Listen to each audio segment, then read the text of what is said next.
investigation continues tonight into a luxury hotel in Midtown Manhattan, now a public shelter for migrants. We uncovered potentially dangerous conditions there. Yeah, and now we've uncovered a massive waste of food paid for by the public, as one would expect from a sanctuary city like New York. So how is this happening?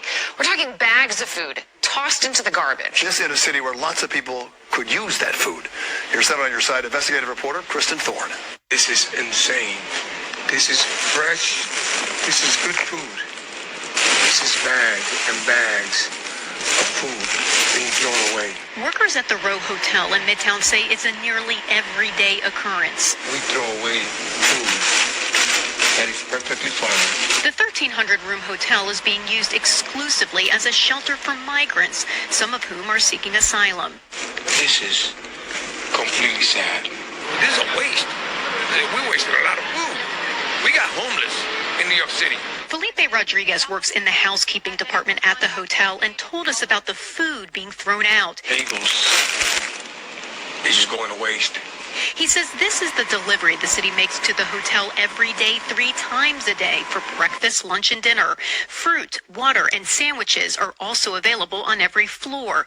Rodriguez says workers have spoken with hotel management about the amount of food being thrown out. We have complained rigorously about the waste of food.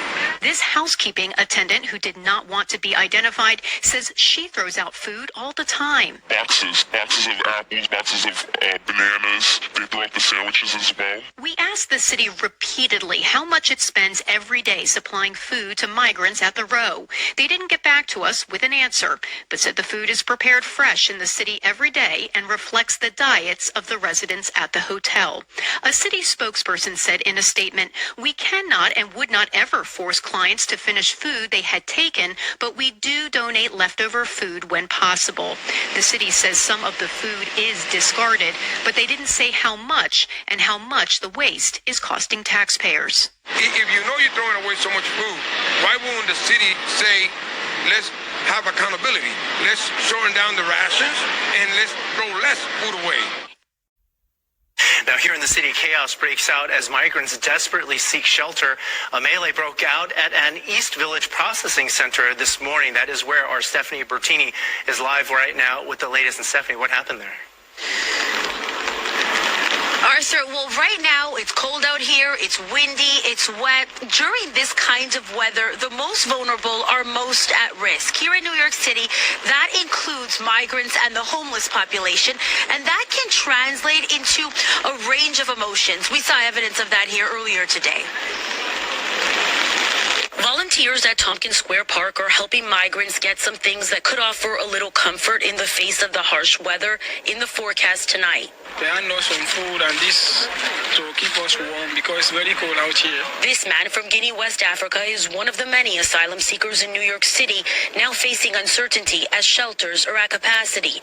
On a night like this, that uncertainty can create a range of emotions, including fear. And you're not used to this weather, right? We are not. This is a strange environment.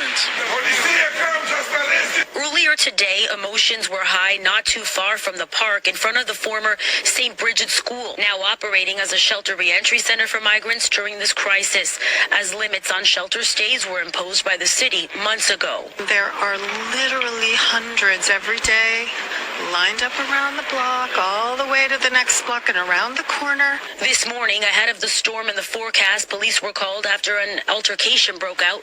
The NYPD says 2 officers sustained minor injuries and 2 migrants are facing several charges now, including resisting arrest. According to a witness, it had to do with someone cutting the line. They are not respecting the line. That's why the problem happened, he said. The Department of Homeless Services says tonight a code blue is in place, meaning if you need a warm bed, you should be able to access one. But with the overflow in shelters between the migrant population and the homeless in New York City, there are doubts. In a statement from Housing Justice for All, thousands of our homeless neighbors, including families and children, will be forced to endure freezing temperatures on the streets today. Some may die.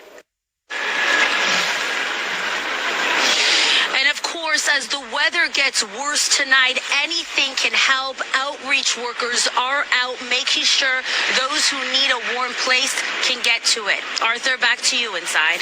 All right, thank you very much, Stephanie.